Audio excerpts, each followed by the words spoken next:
Students, this is Hemlata ma'am from Mother India Senior Secondary School. Students, last lecture we have discussed about our first chapter. तो बच्चे उसमें हमने जो page number 3 है उसे हम कर रहे थे. तो पेज नंबर 3 से आगे मैं इसकी जो रीडिंग है वो स्टार्ट करूँगी.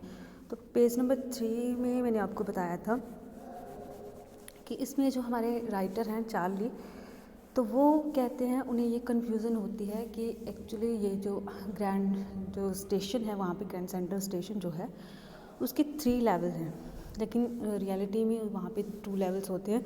बट इसको क्या लगता है कि यहाँ पे टोटल कितने लेवल्स हैं, 3. तो यही कन्फ्यूज़न होती है. यही कन्फ्यूज़न दूर करने के लिए वो किसके पास जाता है, अपनी साइकेट्रिस्ट फ्रेंड जो है उसके पास जाता है. साइकेट्रिस्ट फ्रेंड जो है वो भी इसको कहता है कि नहीं, वहाँ पे कितने लेवल हैं, 2 लेवल हैं. शायद आपकी लाइफ में कुछ प्रॉब्लम है जिसकी वजह से आपको इस तरह से लगता है, आप अपनी लाइफ में खुश नहीं हो. देन उसके बाद वो हमें बताता है, कहता है कि मुझे कैसे ये कन्फ्यूज़न हुई, मेरे साथ कैसा हुआ कि एक्चुअली मैं जिस दिन वहाँ पे गया था मैं लेट हो रहा था, ऑफिस से मैं लेट निकला तो मैं स्टेशन पे पहुँचा. कहता मैंने बाय बस जाना अच्छा नहीं समझा बिकॉज मैं लेट हो घर के लिए मैं लेट हो जाऊँगा. तो कहता मैंने ट्रेन जो है ट्रेन के थ्रू मैंने घर आना अच्छा समझा. कहते जब मैं वहाँ पर पहुँचा तो मैं फर्स्ट लेवल पर गया, देन उसके बाद मैं सेकंड लेवल पर गया. कहते सेकंड लेवल से अब पता नहीं वहाँ पे एग्जिस्ट का रास्ता था कि कौन सा था, लेकिन कहता मैं जब भी वहाँ पे जाता था हर बार मुझे कुछ ना कुछ अलग चीज़ें दिखाई देती थी. कि कई बार कहता मुझे इस तरह से लगता था कि जैसे जो रूजवेल्ट हैं उनके जो पैलेस है उसकी ये हॉल होगा. कहता इस तरह से मुझे लगता था. कई बार मुझे लगता था कि नहीं, जैसे रूट्स होती हैं आगे आगे बड़े दरवाजे होते, ट्री की कोई रूट होती है. कहते इस तरह से लगता था मुझे हर बार. वो जो सेकंड लेवल था इस स्टेशन का, कहता वो मुझे हर बार अलग अलग तरह से लगता था कि उसके आगे कुछ ना कुछ है, कोई ना कोई चीज़ है. तो कहता है कि मैंने अपने जो फ्रेंड है, मेरा साइकेट्रिस्ट फ्रेंड है, कहता है मैंने उसके बारे में उसको ये चीज़ नहीं बताई कि मुझे इस तरह से फील होता है. कहता है शायद हो सकता है कि वो एग्जिस्ट करने वाला रास्ता हो, एग्जिट करने वाला, कि वहाँ से बाहर निकलना हो. जो सेकंड लेवल था वहाँ से बाहर निकलने वाला रास्ता हो. और शायद मुझे ऐसे लगता है कि जैसे भी है ये रास्ता कहीं और आगे जाता है. तो यहाँ तक बेटा हमने किया था, अब हम आगे करेंगे इसको. तो कहता है the corridor I was in begin angling left and slanting downwards, and I thought that was wrong, but I kept on walking. All I could hear was the empty sounds of my own footsteps, and I don't pass a soul. Then I heard that sort of hollow roar ahead and means open space and people talking. The tunnels turned sharp left. I went down a short flight of stairs and came out on the 3rd level at the Grand Central Station. For just a moment I thought I was back on the 2nd level, but it was the room was smaller. There was fewer tickets, windows and train gates, and the information booths in the centers was wood and old looking. And the man in the booth wore a green eye shade and long black sleeves protector. अब देखिए वो क्या कहता है कि जब मैं second level पर पहुंचा तो वहाँ पे मुझे क्या दिखा कि आगे क्या था. जब मैं मतलब सेकंड उसे पहुंचा तो आगे मुझे एक कॉरिडोर सा दिखा. क्या था सामने, क्या था, एक कॉरिडोर था. I was in begin angling left and slanting downward. तो कहता है कि वो जो जा रहा था, वो जो मतलब कॉरिडोर था वो ऐसे जा रहा था कि नीचे की तरफ, जैसे स्लैंटिंग शेप में जाता है ना. कहता है ये इस तरह से नीचे जा रहा था. कहता है and I thought that was wrong. कहता है मैंने सोचा कि ये जो रास्ता है शायद मैं गलत रास्ते से आ गया हूँ. कहता है what I kept on walking. कहता है लेकिन मैंने अपनी जो वॉकिंग थी वो मैंने जारी रखी, मैं चलता गया आगे. अब वो सेकंड लेवल तक पहुंचा ना, तो सेकंड लेवल से वो आगे आगे जाता गया. कहता है मैं आगे आगे चलता गया. कहता है उसके बाद क्या हुआ कि वहाँ मुझे किसी भी तरह की कोई भी साउंड जो है वो मुझे नहीं आ रही थी, किसी भी तरह की आवाज़ वहाँ पे भी नहीं आ रही थी. सिर्फ मुझे वहाँ पे किस चीज़ की आवाज़ आ रही थी, अपने फुट स्टेप है, मतलब अपने पैरों की उसको आवाज़ आ रही थी. और कहता है उसके अलावा मुझे वहाँ पर कुछ भी नहीं सुनाई दे रहा था, कोई शोर नहीं था, कुछ नहीं था, बिल्कुल साइलेंट थी, वहाँ पे साइलेंस थी. कहते then I heard that the sort of hollow roar ahead that means open space and people talking. कहता है थोड़ी देर के बाद मैं आगे चलता गया तो मुझे थोड़ी सी आवाज़ आई लोगों की, और मुझे ऐसे लगा कि आगे क्या है, ओपन स्पेस भी है और लोग जो है आपस में बातें कर रहे हैं. कहता the Turners turn sharp left. कहता उसके बाद जो टनल, जिस टनल में मैं जा रहा था वो टनल आगे लेफ्ट वाली साइड थोड़ी सी टर्न हुई. कहता I went down a short flight of stair. कहता उसके बाद मैं थोड़ी सी नीचे गया, उसके नीचे गया मैं, वो जो स्टेयर्स थी वहाँ पे. कहता मैं वहाँ पर नीचे गया. तो कहता है कि यहाँ पे अब क्या आ गया था, 3rd लेवल आ गया था. 3rd लेवल आप देखिए ना, इसका नाम ही आपका है 3rd लेवल. तो कहता है कि वहाँ पे क्या आ गया था, third level at the grand central station. कहता है मैं वहाँ पर पहुँचा। कहता है थोड़ी देर के लिए मुझे ऐसे लगा कि मैं सेकंड लेवल पर ही पहुँच गया हूँ। कहता है लेकिन जब मैंने ध्यान से देखा तो वो जो रूम था वो सेकंड लेवल का जो रूम था उससे काफ़ी ज़्यादा वो छोटा था। कहता है इसका जो यहाँ पे क्या थे कि कुछ टिकट विंडोज़ भी थी। कहता है वो भी यहाँ पर थी। इन्फॉर्मेशन बूथ था, लेकिन वो क्या था, इन्फॉर्मेशन बूथ जहाँ पे इन्फॉर्मेशन होती है ना, इन्फॉर्मेशन दी जाती है इस टाइम आने वाली है, इस ट्रेन इस टाइम जाएगी, तो वो चीज़ें। कहते हैं इन्फॉर्मेशन बूथ जो था वहाँ पे भी क्या थी, वो भी क्या था, वुड का बना हुआ था और ओल्ड लुकिंग लग रहा था, बिल्कुल पुराना लग रहा था। अब देखिए ये कहाँ पर पहुँचा है, थर्ड लेवल तक पहुँच गया हुआ था। तो कहता है वो जो इन्फॉर्मेशन बूथ था वो भी मुझे क्या लग रहा था, पुराना लग रहा था। तो कहता है वहाँ पे वो जो आदमी बैठा हुआ था उसने ब्लैक स्लीव प्रोटेक्टर जो था वो उसने पहने हुए थे, ग्रीन आई शेड मतलब ग्रीन जो ग्लासेस होते ना वो उसने पहनी हुई थी, और उसका जो फ्रेम था वो कैसा था, ग्रीन कलर का था, वो उसने पहना हुआ था। कहता है उस कमरे में जो लाइट थी वो बिल्कुल ही डिम लाइट थी, और लाइट क्या कर रही थी, फ्लिकरिंग कर रही थी। कहता है then I saw why there were open flame gas light. कहता है मैंने देखा कि लाइट जो है वो फ्लिकरिंग कर रही है, किस रीज़न से कर रही है, तो वहाँ पे क्या था, कहते हैं वहाँ पे जो ओल्ड फ्लेम जो है मतलब ओपन फ्लेम, कहता है वो जो गैस लाइट होती है वो वहाँ पे चल रही थी। अब देखिए इसमें उसने कहने की मतलब हमें क्या बताने की कोशिश की है। कहता है कि सेकंड लेवल तक जब मैं पहुंचा तो जब भी मैं सेकंड लेवल से बाहर निकलने की कोशिश करता था तो मुझे आगे कोई ना कोई कुछ ना कुछ आगे दिखाई देता था कि आगे कोई ना कोई रास्ता है। तो कहता है फिर एक टाइम ऐसा आया कि मैं उस रास्ते पर चलता गया, जो मुझे आगे दिखता था मैं वहाँ पर गया, आगे मैं जाता गया तो एक टनल थी, मैं टनल में मैं जग गया, वहाँ पे मतलब बिल्कुल खामोशी थी। कहता है देन उसके बाद फिर से मैं आगे मैंने कंटिन्यू किया चलना, मैं आगे गया तो मुझे लोगों की आवाज़ आई। कहता है थोड़ी सी वहाँ पे स्टेयर्स थी, जब मैं स्टेयर से नीचे उतरा तो वहाँ पे क्या था, थर्ड लेवल जो था मतलब थर्ड फ्लोर था सेंट्रल ग्रैंड सेंट्रल स्टेशन का। कहता है मैं वहाँ पे पहुँच गया। कहता है मुझे ऐसे लगा कि मैंने सोचा थोड़ी देर के लिए कि शायद मैं सेकंड फ्लोर जो है वहीं पर हूँ, सेकंड लेवल जो है मैं वहीं पर हूँ। कहता है लेकिन ऐसा नहीं था, वो सेकंड लेवल नहीं था। क्यों नहीं था, क्योंकि वो पुराना था, वहाँ के जो रूम था वो छोटा था, इन्फॉर्मेशन सेंटर जो था वो पुराना था, वुड का बना हुआ था, वहाँ पे जो चीज़ें रखी हुई थी वो सारी ओल्ड टाइम की थी, तो इसलिए जो है वो मैं कहाँ पर पहुँचा हूँ, मैं थर्ड लेवल पर पहुँच गया। अब ये पुराने टाइम की मतलब बात यहाँ पे हो रही है। आपका चैप्टर ही टाइम ट्रैवलिंग से रिलेटेड है, मतलब जैसे कोई पास्ट में चला जाता है, कोई फ्यूचर में चला जाता है, इससे रिलेटेड है। तो ये किस में जा रहा है, ये पास्ट में जा रहा है।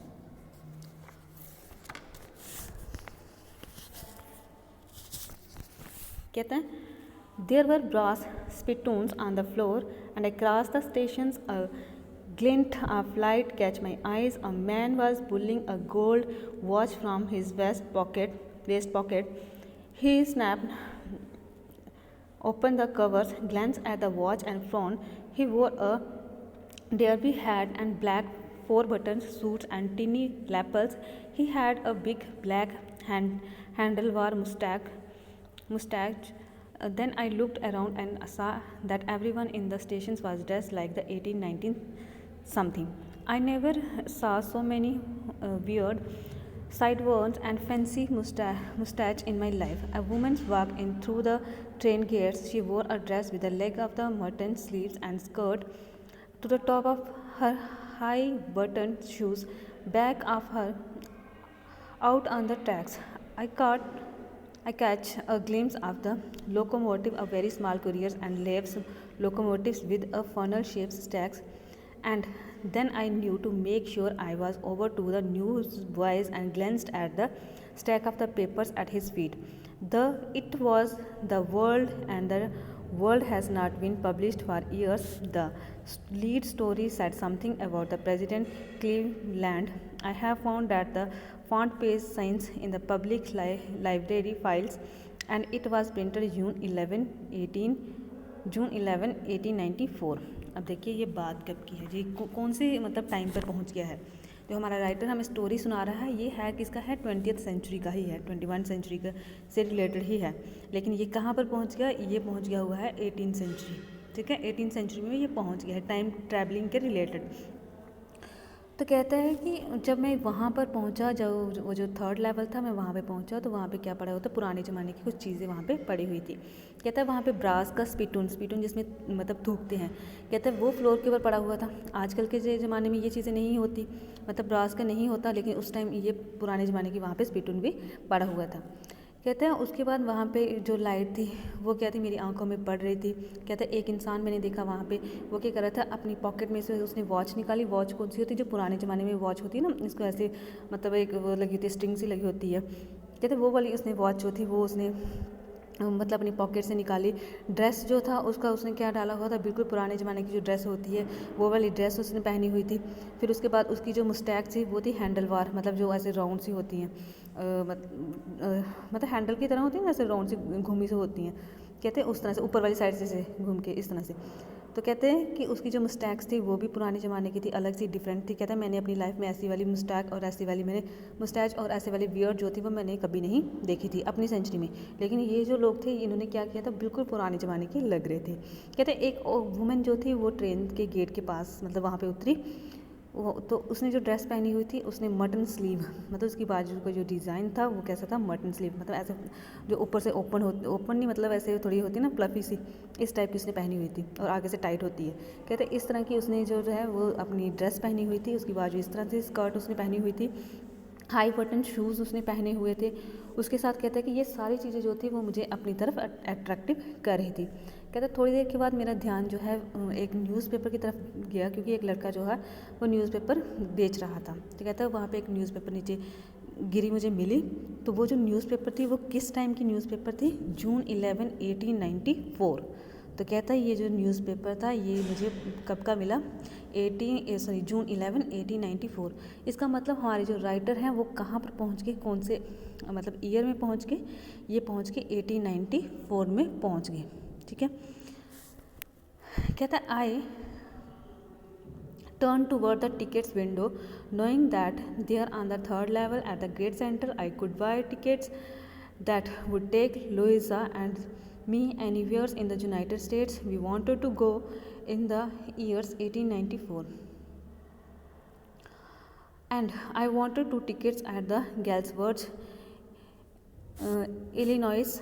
Have you ever been there? It is a wonderful town still, with a big frame houses, huge lawns and a tremendous trees whose branches meet overhead and the roof of the street. अब देखिए वो हमें क्या कहता है, कहता है in turn toward the tickets window, knowing that they are on the third level at the Grand Central Station. कहता है अब मैं यहाँ पे पहुँचा, अब कहता है जब मैं यहाँ पे पहुँचा तो मैं टिकट विंडो के पास पहुँचा। कहता है अब मैं यहाँ से टिकट जो था वो ख़रीदना चाहता था। अब मैंने यहाँ से टिकट खरीदनी थी और मैं चाहता था कि मैं अपनी वाइफ लुइसा के साथ मैं क्या करूँ, गैल्सवर्थ एक जगह का नाम है। तो कहता है मैं अपने लिए और अपनी वाइफ के लिए गैल्सवर्थ के 2 टिकट जो हैं वो मैं ख़रीदना चाहता था। कहता है और मैं गैल्सवर्थ में जाना चाहता था। आगे वो कहता है कि क्या आपने गैल्सवर्थ जो है वो अपनी लाइफ में कभी देखा है। गैल्सवर्थ जो है बहुत वंडरफुल एक टाउन है, एक जगह का नाम है गैल्सवर्थ जो है। कहते हैं यहाँ की जगह जो थी वो बहुत अच्छा ये टाउन है, यहाँ पे बड़े और ओल्ड फ्रेम हाउसेस हैं, यहाँ पे ह्यूज लॉन है, यहाँ पे इसकी जो ट्रीज़ हैं वो उसकी जो मतलब ब्रांचेस हैं वो छत से जहाँ मतलब ऊपर जो रूफ होते हैं इस तरह से वो आपस में मिली होती है कि एक छत की तरह वो भी बना देते हैं। कहता है and in 1894 summer evenings were twice a long and the people set out on their lawn, the man smoking cigars and talking quietly, the women's weaving palm leaf fans with the fire flies all round in the peaceful world. To be back there with the First World War still 20 years off and World Second War 40 years in the future, I wanted 2 tickets for that. देखिए अब वो क्या कहता है ये जो जगह पहले उसके बारे में बता रहा है गैल्सवर्थ, वो अपनी वाइफ के लिए अपने लिए और अपनी वाइफ के लिए क्या करना चाहता था, टिकट्स वहाँ से खरीदना चाहता था। कि वो 3rd लेवल तक पहुंच गया, मतलब पुराने टाइम में ये पहुंच गया, 1894 में ये पहुंच गया। तो अब ये टिकट वहाँ से खरीदना चाहता था अपने लिए और अपनी वाइफ के लिए। और टिकट कहाँ जाना था इन्होंने, गैल्सवर्थ जो जगह है वहाँ जाना है। तो गैल्सवर्थ जगह जो है वो बहुत ही अच्छी जगह है। वहाँ जो आदमी है वो क्या करते हैं, लॉन में मतलब लेट कर वहाँ पर सिगार जो है उसको यूज़ करते हैं, सिगरेट पीते हैं। वुमेन जो होती हैं वहाँ पर जो पाल्म लीफ जो होते हैं उसके फ़ैन बना के मतलब जो लीफ होते हैं उसके मतलब हवा करने के लिए फ़ैन वो बनाते हैं। कहते हैं उन फ़ैन का वो यूज़ करती हैं। तो बहुत ही अच्छी ये जगह है, बहुत ही पीसफुल ये जगह है। तो कहते हैं कि अभी क्या होना है, इसके 20 साल बाद मतलब 20 ईयर्स के बाद फर्स्ट वर्ल्ड वार जो है वो होनी थी और 40 ईयर्स के बाद क्या होना था, यहाँ पे फ्यूचर में सेकेंड वर्ल्ड वार होनी थी। तो कहता है इससे पहले पहले मैं टिकट जो है खरीदना चाहता था। क्यों? क्योंकि वहाँ पे बहुत ज़्यादा पीस है और उस जगह के लिए, जिस जगह में बहुत ज़्यादा पीस है उस जगह के लिए मैं 2 टिकट्स लेना चाहता था। देखिए वो टाइम कौन से टाइम में पहुँच गया हुआ, 1894 में। तो ये 1894 में मतलब अभी भी इसके 20 साल बाद क्या होना था, फर्स्ट वर्ल्ड वार होनी थी और सेकेंड वर्ल्ड वार भी 40 ईयर्स के बाद होनी थी। ये पुराने ज़माने में पहुँच गया टाइम ट्रैवलिंग के थ्रू। तो कहता है कि नेक्स्ट वो कहते हैं the clerk figures the fears the glance at my fancy hand had went, but the figures that fear, and I had enough for 2 coach tickets one way. But when I counted out the money and looked up, the clerk was staring at me. He knocked at the bill. That and money, mister, he said. And if you are trying to skin me, you would not get very far. And he glanced at the cash drawer beside him. Of course, the money was old style bills, half again as big as the money we use nowadays, and different looking. I turned away and got out fast. There was nothing nice about jail even in 1894. अब देखिए वो क्या कहता है अब जब मैंने उस टिकट वहाँ पे टिकट काउंटर में मैं 2 टिकट लेने के लिए गया, तो कहता है जब मैं वहाँ पर पहुँचा मैंने अपने जो पैसे थे मैंने उसको दिखाए, तो वो जो आदमी था आगे, कहते उसने मेरी तरफ ऐसे ध्यान से देखा, फिर उसने अपना सिर हिलाया कि आपको टिकट नहीं मिलेगी, क्या तुम मुझे बेवकूफ़ बना रहे हो। स्किन, यहाँ पे उसने कहा है कि you are trying to skin me, मतलब आप क्या मुझे बेवकूफ़ बनाने की कोशिश कर रहे हो, आप मुझे कौन से पैसे दे रहे हो टिकट खरीदने के लिए। क्यों? क्योंकि ये पुराने ज़माने में पहुंच गया है, तो ये पुराने ज़माने की ही करेंसी यहाँ पर चलनी थी और इसके पास करेंसी कौन सी थी, न्यू टाइम की, इस टाइम की, जिस टाइम से ये बिलोंग करता था, 20th सेंचुरी की करेंसी थी इसके पास। तो कहते हैं वहाँ पे करेंसी जो लगनी थी टिकट खरीदने के लिए वो पुराने ज़माने की करेंसी लगनी थी। तो कहता है वो जो था वो टिकट काउंटर वाला था, ठीक है, वो कहता है, इसको कहता है कि ये करेंसी नहीं चलेगी, अगर तुम मुझे बेवकूफ़ बनाने की कोशिश करो तो मैं तुम्हें जेल में डाल दूंगा। तो कहता है मैं वहाँ पे जेल में नहीं जाना चाहता था, 1894 की जेल में। कहता है and that was that I left the same way I came. I suppose next day during lunch hour I drew $300 out of the bank, nearly all we had, and what old style currency that really worried my psychiatrist friend. You can buy old money at almost any coin dealers, but you have to pay a premium. My $300 bought less than 200 in old style bills. What I didn't care, eggs were 13 years cent a dozen in 1894. कहता है अब मैंने क्या किया, जब मेरी currency वहाँ पे नहीं लगी तो मैंने क्या किया, जिस रास्ते से मैं वहाँ तक पहुँचा था, 3rd लेवल तक पहुँचा था, उसी रास्ते से मैंने वापस आना ठीक समझा। तो कहता है दूसरे दिन क्या किया, लंच टाइम था, मैंने बैंक में गया, बैंक से मैंने $300 जो थे वो उसको निकलवाया। अब मुझे ओल्ड करेंसी जो थी वो मुझे चाहिए थी। कहता है मैंने उसके बाद मैंने क्या किया, ओल्ड करेंसी जो थी वो अब मुझे ख़रीदनी थी। ओल्ड करेंसी ख़रीदने के लिए क्या होता है, एक चार्ज लगता है, एक प्रीमियम लगता है कि आपको पैसे कम मिलते हैं। तो कहता है मैंने $300 दिए और मुझे $200 उसके बदले में मिले ओल्ड करेंसी के। ये पैसे मतलब चेंज हो जाते हैं। तो कहता है मैंने पैसे चेंज करवाए और मुझे उसके बदले कितने डॉलर्स मिले, $200 मिले। तो कहता है लेकिन मैंने इस चीज़ की बिल्कुल केयर नहीं की। क्यों? क्योंकि 18th सेंचुरी में क्या था कि जो एग्स थे वो भी बहुत ज़्यादा सस्ते थे, मतलब सेंट्स यहाँ पे पैसों के लिए कहा गया कि डज़न, क्या था 13 सेंट्स में जहाँ पे डज़न जो एग्स थे वो मिल जाते थे। नेक्स्ट कह रहा है what I have never again found the corridors that lead to the 3rd levels at the Grand Central stations, although I have tried often enough. Louisa was pretty worried when I told her all this and didn't want me to look for the 3rd levels anymore. And after a while I stopped. I went back to my stamp, but now we are both looking even every weekends because now we have proof that the 3rd level is still there. My friend Sam Winner disappears. Nobody knew there what I sort of suspected because Sam's a city boy and I used to tell him about the Galsworths. I went to the schools there and he was always said he liked the sounds of the place and that's where he is all right in 1894। अब देखिए वो क्या कहता है। कहता है उसके बाद जब मैं वापस वहाँ से आ गया तो आई have never again found the corridor. कहता है मैंने उस लेवल पर, थर्ड लेवल पर फिर भी मैंने कोशिश की जाने की। कहता है लेकिन मुझे कभी भी फिर वो जो थर्ड लेवल था वो नहीं दिखा। ठीक है, टाइम ट्रैवलिंग इसने की, वहाँ तक पहुँचा, लेकिन जब ये टिकट लेने के लिए बाहर फिर से आया तो फिर कहता है नेक्स्ट टाइम ये कभी भी उस लेवल तक नहीं पहुँच पाया। थर्ड लेवल जो था उसका फ्लोर का, वो वहाँ तक वो नहीं पहुँच पाया। मतलब ये टाइम ट्रैवलिंग की इसने, तो नेक्स्ट टाइम ये टाइम ट्रैवलिंग नहीं कर पाया। तो कहता है मैं वहाँ तक नहीं पहुँच पाया। कहता है मैंने बहुत ज़्यादा ट्राई की। कहता है जब मैं बहुत ज़्यादा ट्राई की, मैं हार गया, तो फिर मैंने मतलब उस पर काम करना छोड़ दिया, उसको ढूंढना मैंने छोड़ दिया। कहता है मैंने अपनी वाइफ को इसके बारे में हर एक चीज़ बताई। तो वाइफ जो थी कहती I told her that all this and didn't want me to look for the third level. कहता है उसने मुझे अब कहा कि तुम थर्ड लेवल जो है उसको मत ढूंढो। कहता अब मैंने उसको ढूंढना जो है वो बिल्कुल बंद कर दिया। अब मैं फिर से जो मेरी हैबिट थी, पुरानी मेरी हैबिट थी, किस चीज़ की हैबिट थी उसकी, स्टैम्प को कलेक्ट करना। तो कहते हैं वो जो मेरी हैबिट थी मैं उसी हैबिट्स में इन्वॉल्व मैंने अपने आप को कर लिया। अब मैं फिर से जो स्टैम्प थी उसको मैं कलेक्ट करना मैंने स्टार्ट कर दिया। कहते हैं उसके बाद थोड़ी देर के बाद मैंने मतलब क्या देखा, कहता what now we are both looking every weekend. कहता लेकिन फिर भी मैं और मेरी वाइफ जो थी हम क्या करते थे, स्टैम्प को ढूंढने की कोशिश करते थे, स्टैम्प लगाते थे। वो मतलब उसकी वाइफ इसके साथ ही रहती थी। तो कहता है कि और हम प्रूफ भी ढूंढ रहे थे कि थर्ड लेवल है। कहते लेकिन हमें थर्ड लेवल नहीं जो है वो नहीं मिला। ये और इसकी वाइफ जो है, इसने अपनी वाइफ से सारी बात मतलब शेयर की ना, तो इसकी वाइफ ने इसको कहा कि अब इसको छोड़ दो। लेकिन फिर भी वो क्या करते थे, इनको कहीं ना कहीं ये चीज़ थी कि थर्ड लेवल जो है वो एग्जिस्ट है। कोई नहीं मानता था लेकिन इनको ये चीज़ थी। तो थर्ड लेवल एग्जिस्ट नहीं था एक्चुअली। ये किस में पहुंच गए थे, इन्होंने टाइम ट्रैवलिंग जो थी इसने की थी। मतलब ये पुराने ज़माने में पहुंच गया था अपनी थिंकिंग की वजह से, अपनी सोच की वजह से ही। तो कहते हैं कि उसके बाद क्या हुआ था। कहते हैं फिर थोड़े दिन के बाद मेरा जो फ्रेंड है सैन विनर, जो साइकेट्रिस्ट फ्रेंड था इसका, जिसके पास ये गया था, कहते हैं साइकेट्रिस्ट फ्रेंड जो है वो डिसअपियर हो गया।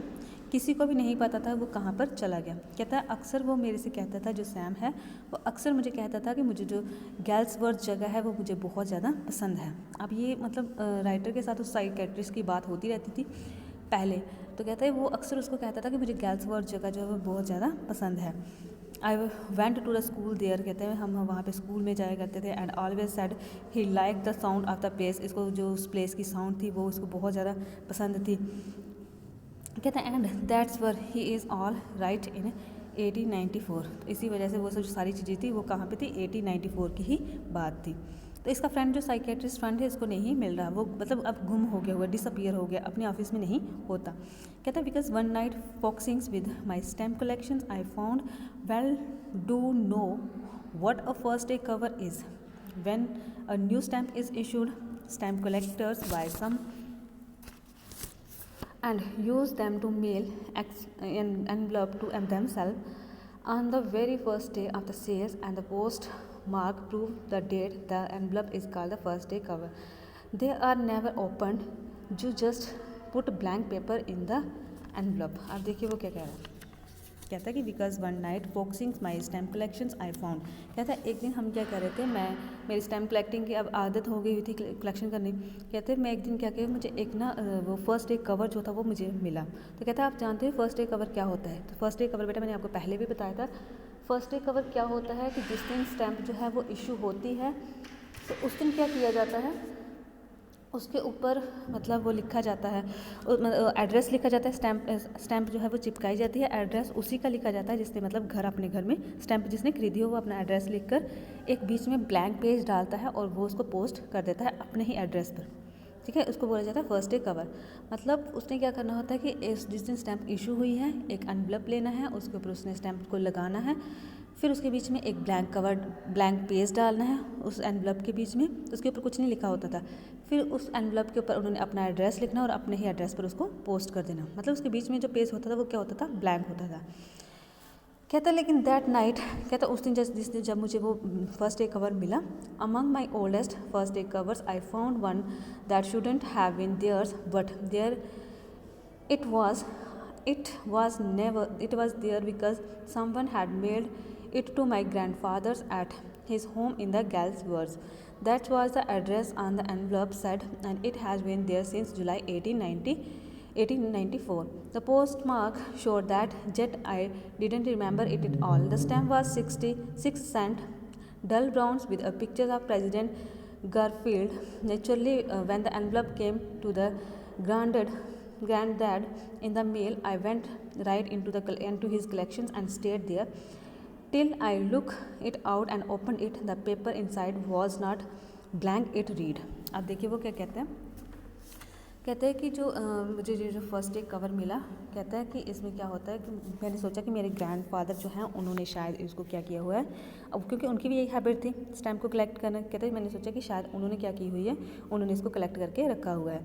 उसके ऊपर जो एड्रेस लिखा हुआ था वो किसका लिखा हुआ था, गैल्सवर्थ का, और जो टाइम लिखा हुआ था उस फर्स्ट एक कवर के ऊपर वो कौन सा लिखा हुआ था, जुलाई 18, 1894। तो कहता है मैंने ये चीज़ सोची कि शायद ये मेरे दादा के टाइम की जो है उन्होंने ये इस चीज़ को रखा हुआ है, फर्स्ट एक कवर को रखा हुआ और मुझे वो वाली मिली है। कहता है वो जो स्टैम्प थी उसके ऊपर डल ब्राउन जो था एक पिक्चर, उसके ऊपर प्रेसिडेंट की पिक्चर थी स्टैम्प के ऊपर प्राइस भी लिखा हुआ था, 6 प्राइस लिखा हुआ था, डल ब्राउन कलर की थी, प्रेसिडेंट की पिक्चर थी उसके ऊपर। कहता है और मैंने सोचा कि शायद मेरे ग्रैंडफादर ने इसको मेल किया होगा अपने लिए उस टाइम की। तो कहते हैं कि जब इसके अक्सर क्या होती है कि वो जो बीच में एक मतलब पेज डाला जाता है वो ब्लैंक होता है। कहते हैं जब मैंने इसको ओपन किया, इस एनवलप को ओपन किया, ये जो पेज था बीच में ये ब्लैंक नहीं था। अब देखिए उस पेज के ऊपर क्या लिखा हुआ है, तो कहते हैं उस पेज के ऊपर लिखा हुआ था, ये टाइम देखो ऊपर टाइम दिया गया ना, एड्रेस लिखा गया है 941 विजट स्ट्रीट गर्ल्सवर्थ। तो ये जो टाइम लिखा हुआ है तो ये किसने भेजी हुई थी, अब ऊपर नाम भी लिखा हुआ था चार्ली, इट मीन्स ये चार्ली को भेजी हुई थी।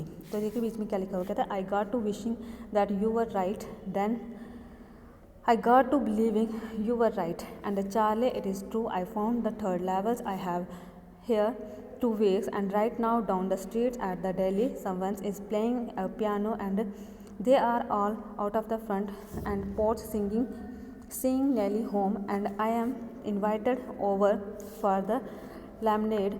Come on back Charlie and Louisa, keep looking till you find the third level, it is worth it, believe me। अब देखिए ये जो लेटर थी ये किसने भेजी हुई थी, ये उसके फ्रेंड सैम ने भेजी हुई थी। इसका मतलब वो जो सैम था, वो जो साइकेट्रिस्ट था, वो कहाँ पर पहुँच गया, वो उस टाइम पर पहुँच गया, उसने भी टाइम ट्रैवलिंग की, मतलब पास्ट में वो भी पहुँच गया और वो पहुँच गया 1894 में। तो कहते हैं चार्ली ने सैम ने चार्ली के लिए भेजा हुआ था कि तुम कहते थे कि थर्ड लेवल है और मैं नहीं मानता था, लेकिन ये बात सच है कि थर्ड लेवल यहाँ पे है, यहाँ पे बहुत ज़्यादा शांति है। यहाँ पे मैं पिछले 2 वीक से मैं यहाँ पर रह रहा हूँ। यहाँ पे लोग जो है वो पियानो बजाते हैं, पियानो बजा के यहाँ पे सॉन्ग गाते हैं, सिंग नैली होम, ये सॉन्ग मतलब यहाँ पे गाया जाता है। लेमनेड यहाँ पे जो है वो मुझे दिया जाता है पीने के लिए, उसके लिए इन्वाइट किया जाता है। और मैं आप लोगों को भी यहाँ पर बुला रहा हूँ कि आप लोग भी यहाँ पर आएँ और इसको क्या करें, यहाँ पर अपनी वाइफ के साथ आओ। आप मतलब चार्ली भी आए, चार्ली अपनी वाइफ के साथ आए, क्यों, क्योंकि यहाँ पे बहुत ज़्यादा क्या है, पीस है, तो इस जगह पर आओ। ये किसने लिखा हुआ था, ये लिखा हुआ था उसने सैम ने, मतलब जो साइकेट्रिस्ट फ्रेंड था इसका। The note is sine Sam, जो नोट था वो किसने साइन किया हुआ था, सैम ने किया था। कहता at last stamp and the coin store I go out, I found out the Sam what $800 worth of the old style currency that ought to set him up in a nice little hay, feed and grain business. He always said that that's what he really wished he could do. He certainly can't go back to his old business, not in the Galsworth, Illinois in 1894. His old business, why Sam was my secretarist। अब देखिए वो क्या कहता है, कहता है ये जो भेजा हुआ था ये किसने भेजा हुआ था, सैम ने भेजा हुआ था। कहता फिर दूसरे दिन मैंने क्या किया, मैं जो जहाँ पे वो स्टैम्प जो होता है कॉइन स्टोर जो होता है, मैं वहाँ पर गया, फिर वहाँ से मुझे इन्फॉर्मेशन मिली कि सैम ने क्या किया था, 800 पैसे जो थे वो निकलवाए थे बैंक से, $800 जो थे, फिर उसकी उसने ओल्ड करेंसी ली थी और उसको कितना मिला था, 600 मिला था। तो कहता है कि अब जो मतलब अब उसको पता चल गया कि जो सैम है, जो साइकेट्रिस्ट फ्रेंड है, वो कहाँ चला गया, वो जहाँ पे ये जाना चाहता था गैल्सवर्थ, ये वहाँ पर पहुँच गया है, लेकिन ये नहीं पहुँच पाया गैल्सवर्थ, ये वहाँ पे नहीं पहुँच पाया, हमारा राइटर नहीं पहुँच पाया। क्यों, क्योंकि नेक्स्ट टाइम ये टाइम ट्रैवलिंग नहीं कर पाया, लेकिन सैम ने कर ली, सैम वहाँ तक पहुँच गया, मतलब पुराने ज़माने में वो पहुँच गया। कहता अब मुझे पता है कि सैम ने वहाँ पे कौन सा बिजनेस स्टार्ट किया होगा, क्यों, क्योंकि वहाँ पे उसने ग्रेन का, क्योंकि उसको पसंद थी ये जो लगानी है, ग्रेन वगैरह लगानी है, चारा वगैरह लगाना, कहता है ये उसको बिजनेस पसंद था, तो उसने वही बिजनेस वहाँ पे खोला होगा। और जो यहाँ पे ये बिजनेस करता था साइकेट्रिस्ट का, वो वहाँ पे नहीं कर रहा होगा। क्यों? क्योंकि उस टाइम किसी को भी, पुराने ज़माने में किसी को भी साइकेट्रिस्ट की नीड नहीं होती थी, क्योंकि इतनी डिस्टर्बेंस नहीं होती थी, इतनी लाइफ अनहैप्पी नहीं होती थी, इसलिए उसका ओल्ड जो बिजनेस है वो नहीं वहाँ पे चला होगा, उसको चलाने की ज़रूरत नहीं हुई होगी, वहाँ पे वो दूसरा बिजनेस ही उसने स्टार्ट किया होगा। तो ये क्या है, आपका चैप्टर जो है ये टाइम ट्रैवलिंग से रिलेटेड है। मतलब चार्ली जो था वो एक बार तो वहाँ पहुँच गया, लेकिन गैल्सवर्थ वो नहीं पहुँच पाया। उसकी इच्छा थी कि वो गैल्सवर्थ पहुँचे, लेकिन वो वहाँ नहीं पहुँच पाया टाइम ट्रैवलिंग के थ्रू, मतलब उसको पास्ट में जाना था। लेकिन जो सैम है, सैम पास्ट में चला गया। तो इसलिए ये कहते हैं कि थर्ड लेवल जो है वो एग्जिस्ट है। लेकिन जो लोग पास्ट में नहीं जा पाए, तो उनको नहीं लगता था कि यहाँ पे क्या है, थर्ड लेवल भी एग्जिट है। तो बेटा ये आपका चैप्टर आई कंप्लीट हो गया। तो नेक्स्ट लेक्चर में हम नेक्स्ट चैप्टर करेंगे। So thank you for listening and watching and have a nice day.